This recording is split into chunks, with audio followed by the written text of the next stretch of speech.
ఈ మధ్య కాలంలోనే చాలా చూడొచ్చు. కానీ ఒక రికార్డెడ్ ఇన్ఫర్మేషన్ ఒకటి చెప్పుకోవాలి ఇక్కడ. ఒక యతీశ్వరుడు విష్ణు సహస్రనామ మహిమ చెప్పాడండి. ఆయన తన బాల్యంలో ఉన్నప్పుడు మహిమ, ఆయన బాల్యంలో సన్యాసి కాదులేండి, పెద్దయ్యకి సన్యాసి అయ్యాడు. కానీ ఆయన బాల్యంలో జరిగిన ఒకానొక సంఘటన చెప్పాడు. ఆయనకి చిన్నప్పటి నుంచి విష్ణు సహస్రనామం చదవడం అలవాటు అవుతూ ఉన్నటువంటి వాడికి ఒక 12-15 ఏళ్ల మధ్యకాలంలో స్వప్నంలో విష్ణువు దర్శనం ఇచ్చాట. విష్ణువుని ఈయన ఎలా పోల్చుకున్నాడండి, ఒక తేజో రూపం కనబడగానే వెంటనే స్వామి నువ్వెవరన్నాడు. రోజు నువ్వు చదువుతుంటది సహస్రనామం, అందులో చెప్పబడ్డ దైవాన్ని నేను అన్నట్టు. ఆశ్చర్యపోయాడు. ఏమిటి నువ్వు ఇలా కనబడ్డావు అంటే, నువ్వు రేపు పొద్దున్నే లేచి నీకున్న ముఖ్యమైన వస్తువులు తీసుకుని ఊరు ఖాళీ చేసి అని చెప్పాడు. ఖాళీ చేసేస్తే నువ్వు బాగుపడతావు అన్నాడు. ఎందుకయ్యా అంటే, ఊరు తగలబడుతుంది మధ్యాహ్నానికల్లా మొత్తం, నువ్వు రక్షింపబడాలి, నువ్వు నన్ను ఆశ్రయించేవి గనక నీకు రక్షణ నేను ఇస్తున్నానని చెప్పాడు. అక్కడ ఆయన ఏదో గురుకుల వాసంగా వచ్చేదో చదువుకుంటూ ఉన్నటువంటి వాడు వెంటనే పొద్దున్న లేచి లోకక్షేమం కోసం ఏం చేశాడంటే ఊళ్ళో అందరికీ చెప్పేట మాట, మనందరం ఖాళీ చేసేద్దాం, మధ్యాహ్నం ఊరు తగలబడుతోందిట అని. అందరికీ చెప్పని చెప్పాడు విష్ణువు. నువ్వు ఖాళీ చేసే అని చెప్పాడు. ఈయనకి ఎందుకంటే అధిక ప్రసంగం.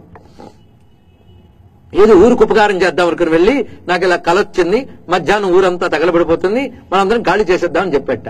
ఊళ్ళో వాళ్ళందరూ పిచ్చివాడిని చూసినట్లు చూశారు. ఇక్కడ చూసి, నువ్వు చెప్పిన కళను మేము నమ్మాలా, మేము మాత్రం వెళ్ళము, నువ్వు వెళ్తూ వెళ్ళి అన్నట్ట.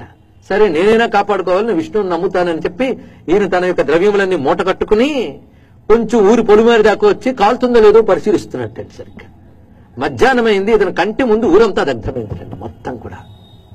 ఇది ఆశ్చర్యం. అంటే దీని అర్థం ఏంటి అంటే, ఊరితో పాటు తగలబడిపోయే యోగం ఆయనకి ఉంది, అందుకే ఆ ఊర్లో ఉన్నాడు ఆయన.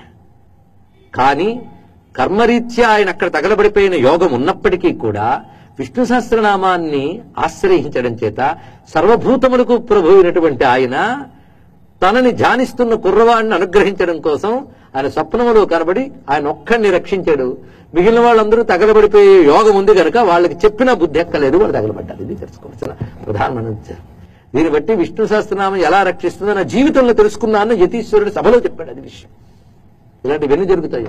కొద్ది కాలం క్రితం హైదరాబాద్ నగరంలో ఒక ఆయనకి ప్రాణాంతక పరిస్థితి ఏర్పడింది. వెంటనే వాళ్ళ యొక్క భార్య అందరూ దుఃఖితులై ఉన్నారు. మిత్రులు కొంతమంది కలిసి పద్ధతిగా ఆచమనం చేసి విష్ణు సహస్రనామం విభూది పట్టుకు చదివి ఆ విభూది అతనికి పెట్టి కొంత విభూది పొట్లం కట్టి ఆయన ప్రక్క తల కింద పెట్టారండి. ఆశ్చర్యకరంగా అక్కడి నుంచి అతడి యొక్క ఆరోగ్యంలో పురోగతి కనబడి అతను చక్కగా స్వస్థుడు బ్రతికి ఇప్పటికీ చిరంజీవిగా ఉన్నాడు. రోజు విష్ణు సహస్రనామం చదువుకుంటున్నాడు. దీన్ని బట్టి సహస్రనామాలకున్న శక్తి సర్వదుఃఖాదిగో భవేత్ ప్రాప్నుయుర్ మానవా శుభం, అందులో సందేహం లేదు. నువ్వు